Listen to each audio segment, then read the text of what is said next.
આવ્યા જા આમાં આમાં એની આ લાઈન પૂરી થઈ ને હજી તો ઘણી વાર આ લાઈન પૂરી થાય ને એની બાજુ અચ્છા હા એની સામે જે મકાન આવે ને સમજી માઇન્ડ એલર્ટ કરજે ને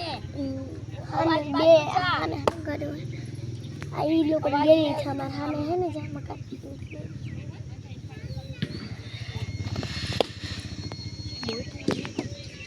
હજી નથી આવતું માઇન્ડ સેટ કરો સેટ થોડુંક નજીક છો